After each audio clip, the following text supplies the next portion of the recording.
Good morning. Welcome to the Celtic Way Morning Briefing Live. I'm Tony Haggerty at Haggerty10 on the Twitter handle, and I'm joined today by Ryan McGinlay at the Ryan McGinlay Twitter handle. Ryan, good morning to you. How are you? It's game day. Yo.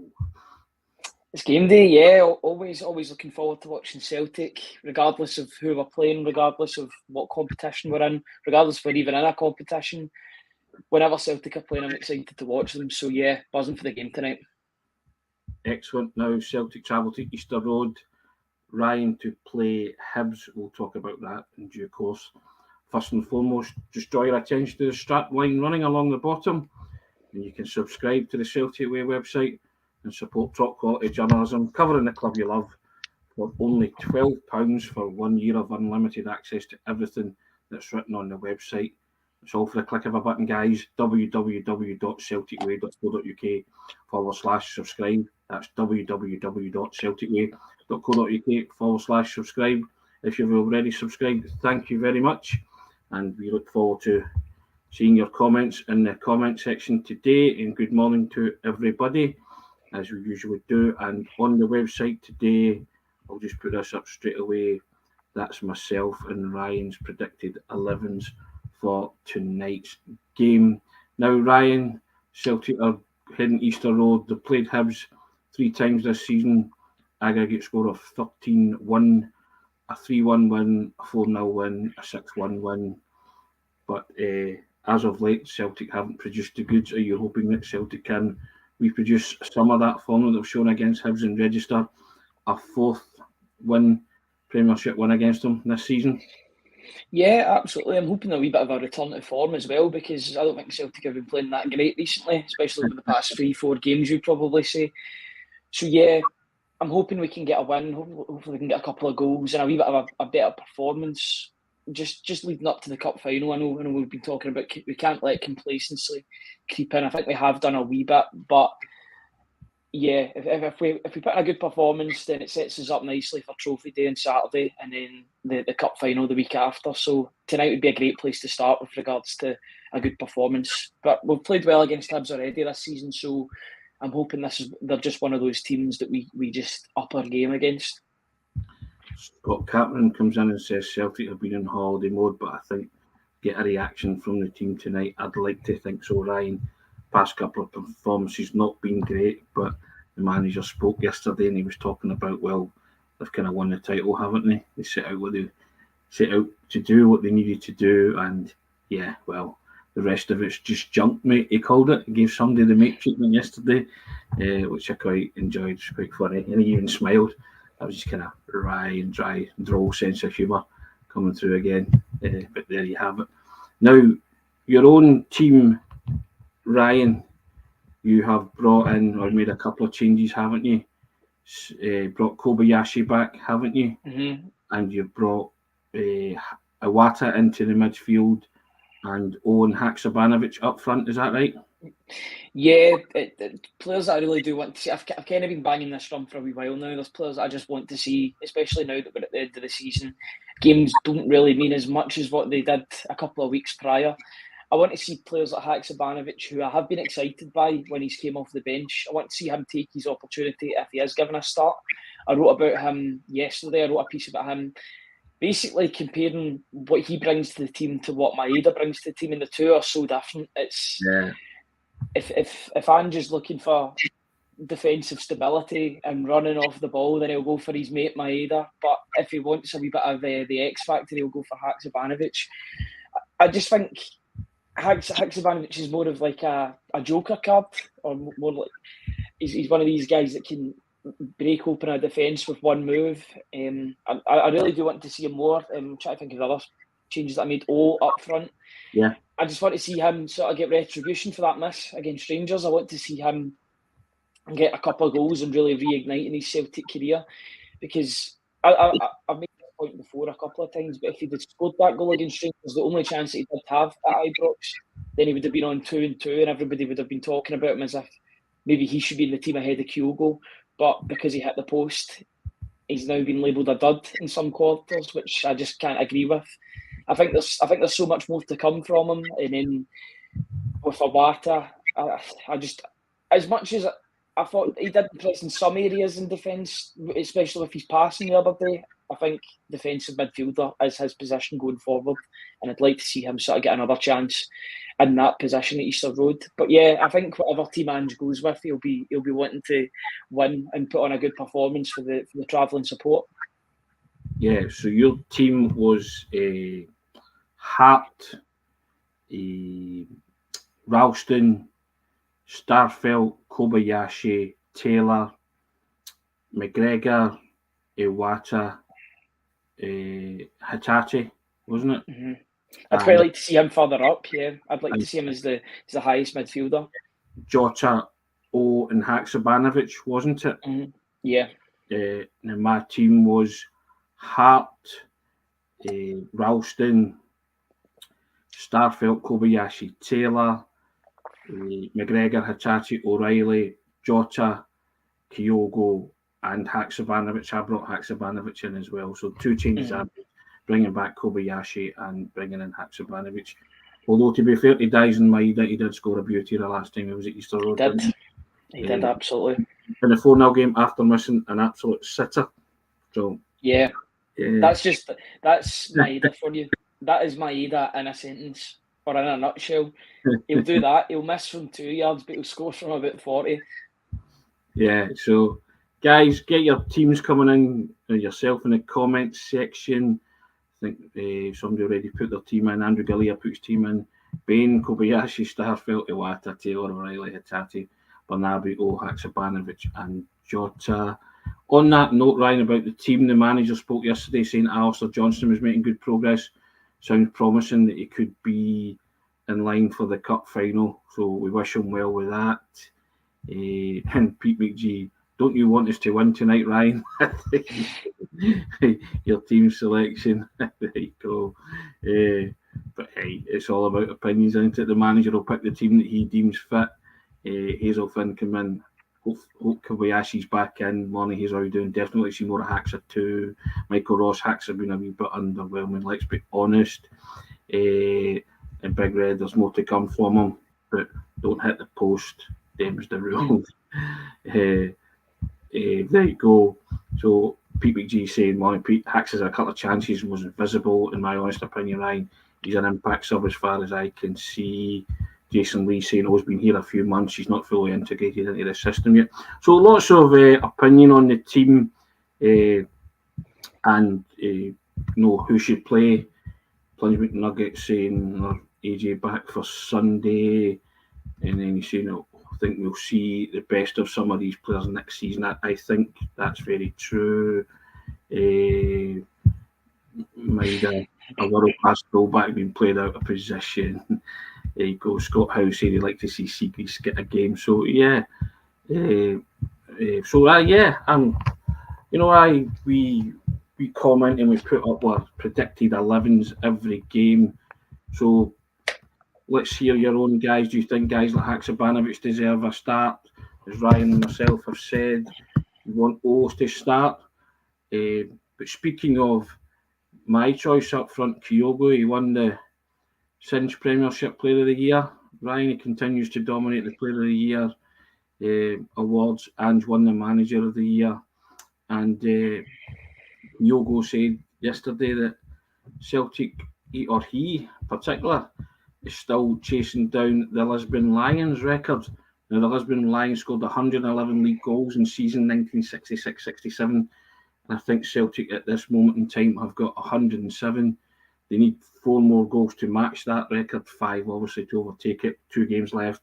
Hibs at Easter Road, Aberdeen on Trophy Day. And this is what Kyogo said. We need 4 more goals to match that record. Can I score 4 more? I don't know if I can do it. But as a team, I believe it's achievable in 2 games.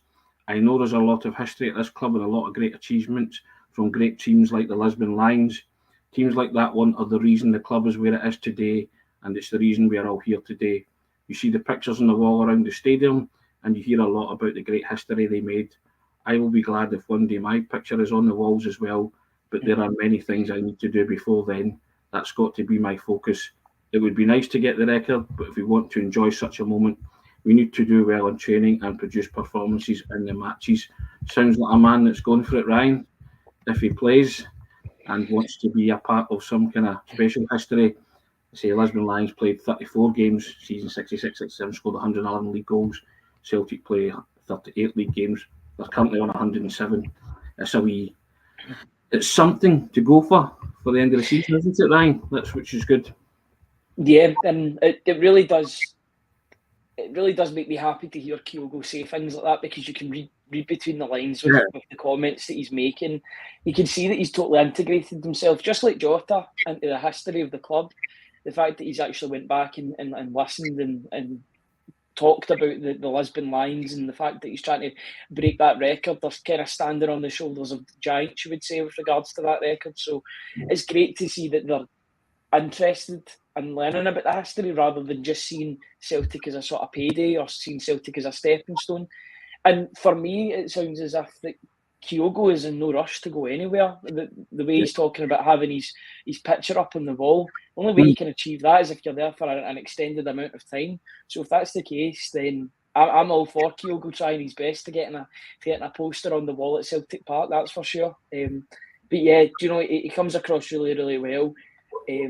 Obviously, his English is improving as well. We've seen that in recent times with interviews. And it's just great to see. It's great to see that he's integrated himself well within the club, both on the pitch and off the pitch with the history. And it's definitely achievable. I think we could do that in the one game, never mind the two, if Celtic turn up. But I mean, we've seen trophy days before, especially last season where we won 6-0.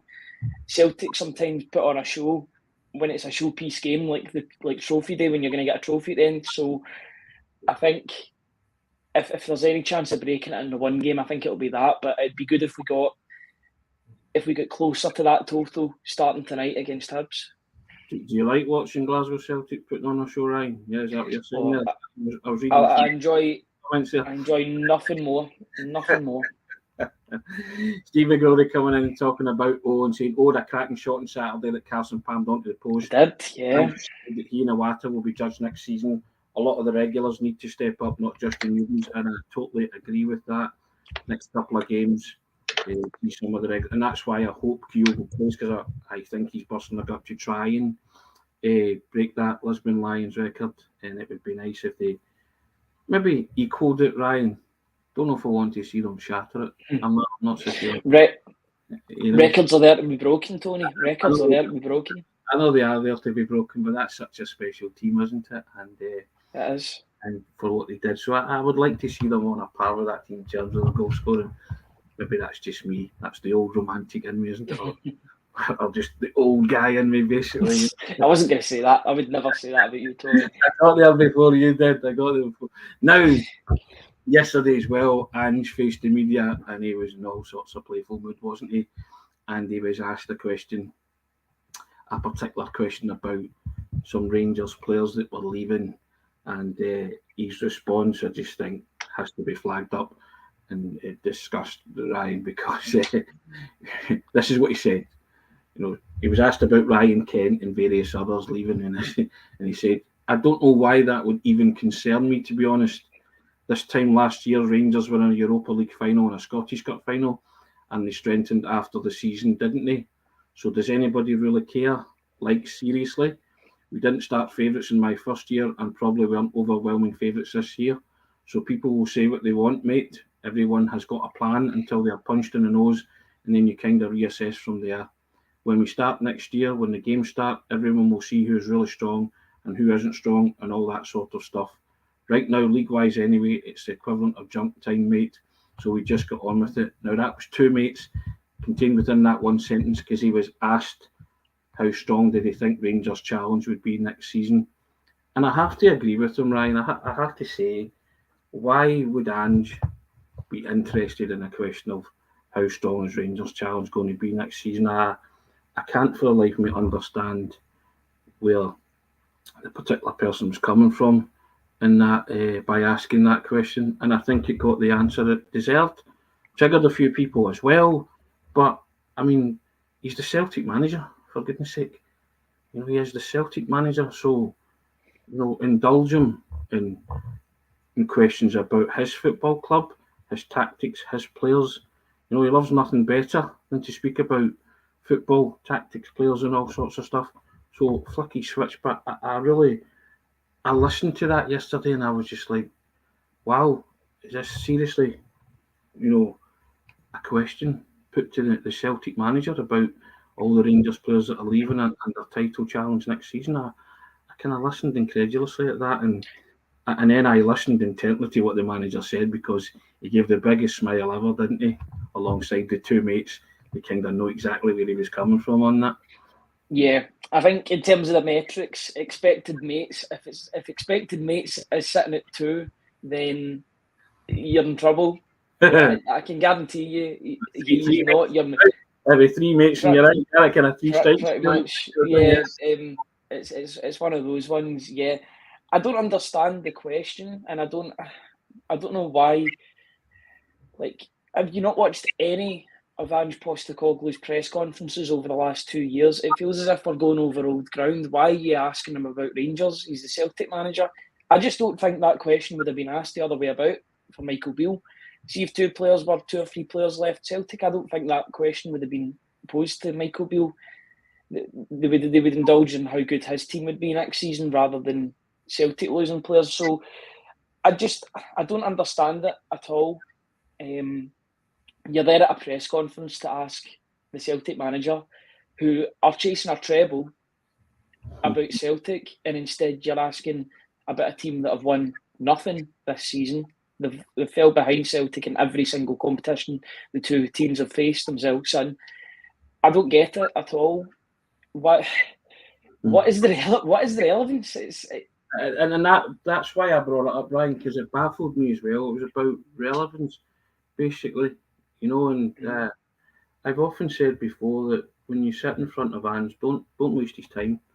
Do a bit of research, do a bit of homework. It's your job to sit there in front of him and ask something that maybe the Celtic supporters want to hear, or an insight that you personally want to get from the manager. I always try and get some kind of insight when I'm sitting in front of him. And I don't know. I was pretty baffled by it. I just thought it was worthy of discussion because I think he dealt. I actually think he dealt with it really well. There's a bit of devilment in him as well in terms of his humour, and he kind of, as I say, he gave that big kind of grin at the end of it all. And I think during the presser as well. Sorry, the press conference said presser there. He said at one point, "We are champions," didn't he? He didn't learn anything new about the squad because the squad's champions, and he set out. Steve McGrory's coming in here too, and his answer that we are champions a cracker too. When asked about what a few weeks exactly, Steve, that was something else. Great minds think alike, Steve, and I thought that was a cracking answer as well. I think he had fun yesterday because I think he was just kind of like, what's a criticism or had come the team's way for the past 2 performances, but he was just shrugging. It's junk time, mate. That tells you all you need to know, doesn't it? It's just kind of like, we've won the title. It's these. I think he was basically saying, cut my players some slack. I'm allowing for this. We have a major game at the end of the season, the Scottish Cup final, which we'll be ready for. I'll prepare them for that. But in the meantime, he was hoping that they get back to winning ways, basically, get back in the winning saddle. Andrew Gallia says, when are you going to sit down with Big Ange, Tony?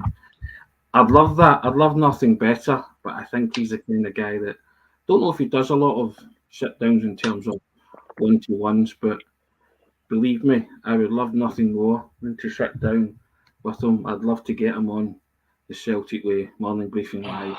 Could you imagine? That would be the ultimate. Be a cast of thousands joining us on the screen. For that, I think I would honestly utter about 5 words and just sit there in awe of the man. That's just the way it would go. It's a big thing of mine, Ryan. I say when you sit in front of them, shut that, open them.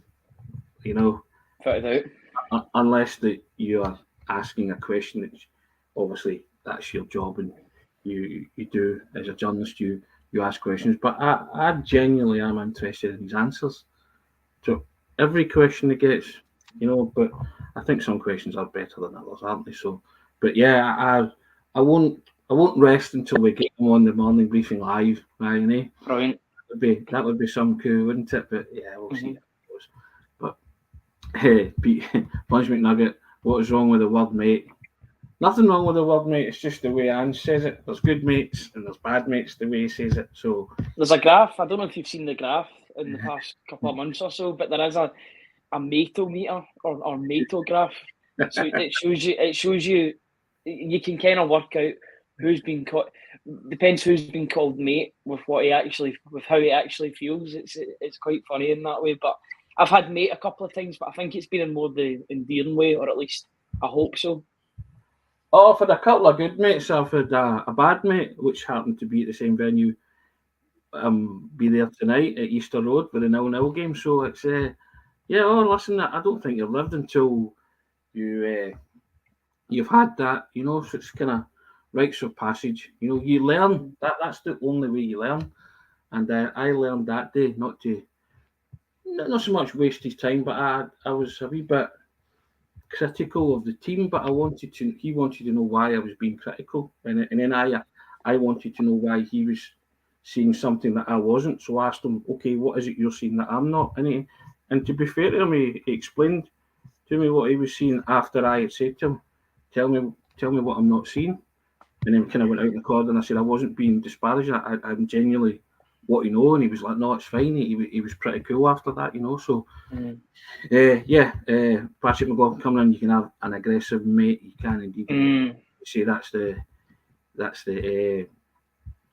it's you know, that's the difference between the playful mate and the, as you say, the aggressive mate. But you know, Pete McGee's asked me what's the first question I would ask, and spill the beans.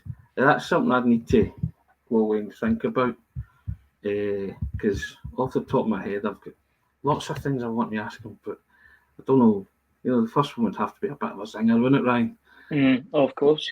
You know, just to get him to think. But listen, I think he would prefer it that way. To be fair, I think it'd be. Do you know what? It would be an education sitting in front of him, and like you, I think I would ask a couple of questions and then just sit back and enjoy what he says. And I'd love the chance to do that. Whether he will do that with myself or yourself or whoever remains to be seen. But hey, we won't stop Ryan until we get him on the Celtic Way morning briefing live. Well, we will try. Take a leaf out of his book. We never stop until we get him. Yeah, indeed. But no, I was just intrigued by his press conference yesterday. He's always a brilliant listen. And as I said before, the one thing you do when you watch an Ange press conference and you hear his question and answer sessions, you listen, don't you? You read between the lines, you connect dots, as I've always said, and I think if you come away from a press conference with any manager having learned something, then he's done his job. And I think journalists will have done their job too, in that sense. So I'm all for that. Yeah, I would agree. As an education, listening to the man speak. I also think he's quite funny as well with some of the stuff. I know a lot of people don't find him funny, but I being a Celtic supporter myself, I do find the man very funny, especially some of the stuff he comes out with. And I think he's a great custodian for the club, really. I think he stands up for the fans. I think he stands up for his players and the staff. You even see that with his picture again for the manager of the year. He's with all his coaches. He doesn't want to take the award himself. He wants his coaches to be involved. And I think that's a measure of the man. I think he's been a breath of fresh air for Scottish football. But at the same time, he's been a pest for Scottish football because he's won basically everything since he's came here. So, you know, swings and roundabouts for that sort of thing. I wrote on the website to that effect way back last year, said that Celtic didn't hire a manager, they'd hired a custodian. And Ange, when that was the words I'd used, it was an opinion piece. And, you know what? You're talking about sense of humour. I'd actually like to know who he's... I'm doing stand-up. Well, who his comedic influences are. You know, I'd like to actually know what makes him laugh. I'd probably ask something irreverent like that. Because I'd want to know, because he's got a brilliant sense of humour. It is droll. You'd get You'd get a music question in there as well, no doubt as well. You get something, you know. I just, I mean, I'm a big Marx Brothers fan. Did my dissertation on the films of the Marx Brothers, so I don't know if you would like somebody like that or whatever, you know. But yeah, I'd want to know that. That's the kind of thing I'd want to know. Yeah. just to satisfy my curiosity, just to know what flicks his comedy switch, you know, as well as all the kind of football stuff, because I just find them intriguing, you know. I just find them, and I find them a great listen, and I just think he's got an uncanny knack of saying the right thing at the right time, and it's not, and he's put on the spot a lot, so he's too clever for them to be well rehearsed ad libs. If you get what I mean, you know. So I just think he's a learned man, and I think you could learn a lot by just listening to him. And I certainly have since he's came to the club in 2 years, and long may it continue. Hopefully, he's here for a lot longer. And yeah, absolutely. Just enjoy him while he's here. So, yeah. I would say it helps that he's been the pundit as well at times. He's done both sides because he was a well-known pundit back in Australia when he was in between jobs as well. He's basically like a godfigure over in Australia when it comes to football. But when it helps that he's got the pundit head as well. So he's done that, and he's been the manager. So I think he's got a real sort of level about him, or a balance to him that helps him in those situations. So he knows what to say, he knows when to say it. I just think he's a phenomenon over here, to be honest. He's got this aura about him for a guy that's only been here under 2 years. He's already got this aura about him as if he's kind of untouchable, and that's brilliant for us because Celtic are the beneficiaries of that. Yeah, he certainly has an aura, and Derek Crawford is extremely educated. I absolutely love listening to him. You're not alone, Derek, in that sense with the Celtic supporters. And Michael Lee saying, yes, Tony, you could be a Lauren Hardy fan. I don't know what kind of fan he is, but I'd be interested to find out just what makes him laugh, because he makes a lot of people laugh himself. And Mark Bosnick's told us that he was on a sit down with us, and he said as a pundit he was great value, and he had them all laughing as well. He had a tremendous sense of humour when it was called for. So I would just like to Derek Crawford, Ange the Godfather, saying I'm alright. I do call him Don Postecoglou a couple of times. So. Yes, Don Postecoglou, as opposed to Don Curly here, indeed. And Kenny Todd saying, I like hearing about Ange and Dermot. It sounds like they are getting on well, which is beneficial to Celtic. Yeah, he mentioned the phone calls from Dermot saying that Dermot loves Celtic and they speak quite often, and I'm all for that. I think that's wonderful too. You need that line of communication to the hierarchy. And I guess it's something that, again, as you were talking about as well, I think Ange has immersed himself in everything about the football club and everybody around the football club. So, it's quite interesting that Dermot Desmond says he's on the phone to him a lot, because I remember Ange saying, I think it was last season at some point, that he's not really on the phone a lot to Dermot Desmond. He only gets a call when they get beat. So I don't know what's changed there. I know we've lost a couple of games here and there, but it's great to hear that relationship from the majority shareholder and the manager, and I'm hoping that Dermot Desmond can put his money where his mouth is and sufficiently back him in the summer, because I think this can get to an even greater level if he's given the tools to succeed. If he's given new tools to succeed with regards to players, then I think we're in for even more excitement in the years to come. Sean says, just hope you're not sitting in a flight with him or you get hee-haw from him, Tony. See, I'd love to sit in a flight beside him. I'd get something out of him, I promise you. I would. Oh, he's the worst guy ever to sit beside in a flight. No chance. I'd love to sit beside him on a flight. I'd just pick his brain till he either told me to shut up or gave me something. I'd love to do that. I mean, that's my idea of a long haul flight sitting beside Ange. How good would that be? unless on the outset he told you, shut up and don't annoy him. Then you get him to move his seat. Not through the lack of trying. You know what I mean? Well, if you don't ask, you don't get, basically. So correct. I remember going to Fraser Forster's debut for England. They played Chile.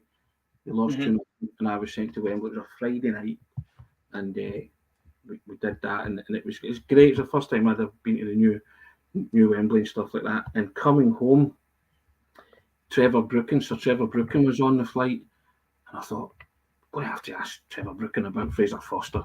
You know, so I had a couple of runny-ups, I think, the old gangway, and I was like, oh no. And then I just thought, you know what? And I sat down beside him and I just said, Sir Trevor, you don't know me, but explained who I was and why I was down. And, you know, and to be fair to him, he spoke away for like 10, 15 minutes, and it was brilliant.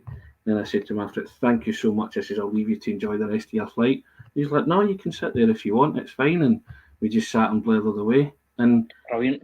You don't ask, you don't get. And that was a bonus ball from the stuff I'd already got in the mix zone, speaking to various people. And, you know, and these kind of things stay with you, you know. So Trevor couldn't have been any nicer. And I just thought, I hope I'm... And I did say that. I kind of couched with, I hope I'm not invading your privacy. If you don't want to do it, fine. He's like, no, sit down. And we spoke away, and he was just brilliant.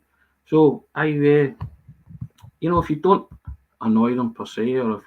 I think you kind of... You tune into that, don't you? Jamie Young, he'd punch you, Tony. He probably would. I don't think I'd want to be on well, I mean, I don't know if boxing's been on in his house the past couple of weeks, but in the past week he's talked about heavyweights. He's talked about getting punched in the mouth. I think he's training for something. A bloody nose, that's what you told me yesterday. Yeah, you're right. Yeah, excellent. Yeah, well, you wouldn't want to be on the end of that, would you? But no, listen, I think that has to be the extent of your journalistic ambition, doesn't it? To get him to sit down with you one day, and you know, and someone else said earlier, we got Martin O'Neill on the briefing. The sit down, so if we can get Martin O'Neill, we can get Ange, can we? Hopefully, we'll see. But I just I think it would be fun. It'd be great fun. But there you go. But there's still a game of association football to be played tonight, Ryan. Certainly is. Easter Road, and penultimate game of the season before Celtic celebrate Trophy Day. Hibs first, then Aberdeen, and then the following week Inverness, Caledonian Thistle in the Scottish Cup final. A great week of football, or a week and a bit of football for Celtic. Looking forward to it. As always, you never take these days for granted. You never take Trophy Day for granted as well, especially considering what happened 2 years before, and we didn't have one. So when these sort of occasions come along, you really do get excited to sort of be a part of them. And then for the week after, with the cup final, obviously, it really is a great time to be a Celtic fan. These are really, I know there've been a lot of glory days, especially since the sort of 2000s, but these really are the glory days with the domination that Celtic have over the rest of the Scottish League. And there's always people that say, oh, do you not get bored of winning all the time? I'm like, no, not at all. You never get bored of winning, because when you lose, it hurts more, I would say, because you're so used to winning that it takes you by surprise. But yeah, it's just that winning mentality. I'm looking forward to watching the game tonight, and then the game on Saturday, and then hopefully we can get a treble in the bag. This would be, I'm already calling this. If we do win this treble, it'll be my favourite treble I've ever seen, just for the way that we've won it, playing beautiful football. There you go. Almost channeling your inner Jock Stein there, playing pure, beautiful, inventive football. Said Jock Stein about winning the European Cup, which anniversary is tomorrow, incidentally, 25th of May, Lisbon Lions Day, as we all know and remember. And I think Celtic have played some beautiful football along the way since Ange's come along. And I think everybody... I did say last season that that title be regarded as one of the sweetest in Celtic's history. But I think this season's as well, just for the fact that on Trophy Day last season, he said they would come back bigger, better and stronger, won the double, they're on the cusp of a treble, and they're 90 minutes away from being true to his word, and they have played some scintillating stuff along the way, and you have to enjoy these days. You live in the moment, you have to enjoy these days, so and Alan Woods comes in, people who ask, do you not get bored winning all the time, are not football fans? And Chilpel says he really wants this treble. I think everybody... the players do as well. Plunge McNugget coming in and saying that Men at Work is his favourite band. Is that true? I'm not sure. I know he came out to Down Under when he done that that speech to the crowd. Yeah. And Charlie McGarvey saying, not the first we've won playing beautiful football. Yeah, indeed. And Brown Warrior, we've not seen that football since January. Probably say March time. And Kaiser's coming in. Look, laugh out loud, playing. He's a Kylie fan. There you go. Who's not a Kylie fan? Right? Everybody loves Kylie, do they not? Surely. But yeah. And Keimatsu, I think we will see the real Celtic show up for the final. So they are. Yeah. And Andrew Gillier coming in. Back three tonight. Tony's playing 4 up front. Is that your bold prediction? And Robert Gibson saying, I'm predicting an experimental 11 for Hibs and a cup final crew for Aberdeen. And Chilpel, I hope they play Lucky Man by the Verve. It's in reference to the fact that Ange's been a lucky manager. You'll be down with that, Ryan? But a Lucky Man by the Verve, that's up your Straza, isn't it? I don't mind a wee bit of Britpop here and there. A wee bit of Sweet Symphony and all that. Oasis too. So, yeah, I don't actually think I've heard that song. I'll need to go and listen to it once this is over. But either I probably have, and I just don't know the name of the song, to be honest. You'll have heard it. Yeah, you'll have heard that. Heard he's a bit partial to Nana Mouskouri. Any likeness from myself to Nana Mouskouri is merely coincidental, by the way, okay? Before anybody starts. There you have it. See? And he's a working class man, as the song goes. I think he's more of a working class hero, methinks, Ryan, as that song goes. But hey, there you go. Now, predictions, Ryan. Nearly 40 minutes in. Let's hear your... Do you want to go first? Or... Yeah, I'll go first. Go on then. Predict Celtic to get back to winning ways, I would say. Let me think about scoreline. What we're thinking. I'll go 4-1. I can see Hibs scoring because they've got danger on their side, especially with Nisbet and Johan. Especially Johan signing a permanent deal for them was a really good deal for them. He's a good player. He's always sort of I know he got a red card in the last game against us, but he's always a danger on the wing. So yeah, I can't see O not scoring tonight for some reason. I've just got this image in my head of O scoring a couple and just if he plays. Yeah, if he plays, I think he'll score. And the reason I want to see him play from the start is because all the players will be at the same level as he is, and they'll all be pushing for chances. Whereas when he comes on off the bench, other players, basically, a lot of the time the game's already won, so he's not going to get a lot of chances to score. So I'd like to see him at the same level as everyone else and get a couple of goals and make himself the hero again. Because he likes a goal. He likes a goal in Edinburgh because he scored there last time. So here's hoping he can add to that. But 4-1. 4-1, you're saying. I'll go 3-1. Lots of comments coming in about the scoreline, so we'll just we'll go through them just now as I'm starring a few of them. All right, but we'll some crackers here. So just go 3-1. Right. Cool. Right. I've starred a few, so let's have it. Right. Jerry Smith, 4-1. There you go. Pete McGee says he's never seen me in the same room as Nana Mouskouri. Put your own text to that one. 4-1 says Hazel Finn. Seamus Gallagher says the same as me. 3-1. Derek Crawford, a weakened team again in 2-2. CJ7 says 2-0. Michael Ross, 3-1 the Hibs, same as me. Jason Lee, 2-1 to Celtic. Sean H, 3-1 to Celtic. Andrew Galea, 4-0. Bernabé, a brace from the wing. Whoa. Les D, 3-0. Gamatsu, 4-0. Jerry O'Rourke, 4-0 to the Celtics tonight. 2-1 Wombat says Pete King, 5-0. Kaiser, 5-0. He says Big Red going big, 10-0. That would obliterate the Lisbon Lions record, wouldn't it? 4-2, Celtic Kyogo first goal, says Scott Howe. Senny Shot says 3-1. Patrick McLaughlin says 2-0. Lots of basically all the score lines coming in for a Celtic win. Alan Woods, bad Tony's a Ronnie Cray double. Ronnie Cray, Reggie K, Firm anyone from 2-0 says Edward Wire. Oz. Chris Murray says 3-1 Celtic. Brown Warrior says 4-1 Celtic. Everybody saying Celtic getting back in a winning saddle tonight. There you go. So Brown Warrior, yeah, I did mention that the Lisbon Lions did it in 34 games. I've said that, Brown Warrior. So yeah, they scored 111, 34 games. Celtic have got 107 in 36 games. So they've got 4 goals to equal it.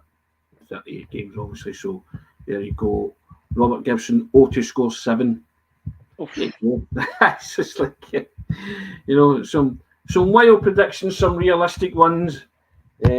Most optimistic, Ryan, that Celtic are going to go to Easter Road and win. Got a good record against Hibs this season, why not? Sons of Scotland says 3-0. So there you go. So you took 4-1, didn't you? I took 3-1. I'll take any win though at this point. And you're taking O to get amongst the goals, are you? I'm going to get him to score 2. I think O will score 2 and Kyogo will score 2. Okay, that's you heard it here first, guys. Jill Pill saying he'd like O to get a brace. So there you go. But yeah, enjoyed that, Ryan, to do that. It was good. Enjoyed the optimism, enjoyed the comments. Some of the more comedic ones. I always enjoy that when people are in a frivolous mood. As the manager said, it's junk time, isn't it, Ryan? Absolutely. We roll on to Easter Road tonight. Derek Crawford, thanks very much, Derek. Really appreciate that. Great show, lads. Have a great day, everyone. Indeed, we extend that courtesy to you guys as well. Have a wonderful day. Gigs in the Port says, hail, hail, lads. Somewhere. Yep, there he is. Thank you. Yeah, indeed. Have a good day, says 420 somewhere. All mind the gap. And Robert Highland says, hail, hail, yes. Indeed. Yeah, thank you. We enjoy the comments, as we say, every day. We like to flick them up. And Chris Murray, hail, hail, lads. Good chat. Thank you very much. Brilliant show again, as usual. Thank you, Jerry. We appreciate that. Couldn't do it without you. We know that. We love the community we've built on here. Ryan's settling in, no bother. Plunge McNugget saying Ryan's never heard of Nana Muscuri. Of course he hasn't. It's a Celtic down. Someone else put up Demis Roussos as well. He'll never have heard of him. But hey, Ryan, these are the things that happen. Every day is a school day, Tony. You will not want to seek out the music of Nana Muscuri or Demis Roussos. Trust me. But yeah, there you go. Jill Bill coming in. Great start to the day, this podcast. Thank you very much, Joe. I appreciate that, guys. We do. Just encourage you, if you haven't already subscribed, to look at the strapline running across the bottom. Why don't you subscribe to the Celtic Way? And we'll endeavour to provide top quality journalism covering the club you love. And you can support us, bring that to the Celtic Way website, and it'll cost you £12 for 12 months of unlimited access to everything that we write on the website. And that's all for the click of a button. www.celticway.co.uk/subscribe. That's www.celticway.co.uk/subscribe. Always result dependent, Ryan, whenever Celtic play. Have a wonderful Wednesday. Do it all again on Thursday. People coming in talking about Demis Roussos, Ryan. Don't concern yourself with Demos or Nana Muscuri. Your life will not be enriched and enlightened by Googling either or. Trust me, they do exist. But hey, there you go. Kaiser coming in. Amazing lads, pod lads. Smiled the full way through. You can't not smile when Celtic are winning, Ryan. Can you? Yep. We're lucky men. Yeah, correct. Go and check that out. The verb Lucky Man. You'll enjoy that. I promise you. You will have heard that. I'm sure you will. Guys, thank you so much. Really enjoyed that today. Enjoy the game tonight. Celtic going for their 4th Premiership win against Hibs this season. 3-0 win, 3-1, 4-0, 6-1. They've won already. So here's hoping they can make it 4. Get back to winning ways ahead of the trophy presentation day on Saturday. And obviously the big one, the Scottish Cup final, with the 8th world record treble hopefully lies in wait. We'll see you again tomorrow. Take care, guys. All the best. Thank you, Ryan. First class contribution, as always. Appreciate it, bud. Cheers.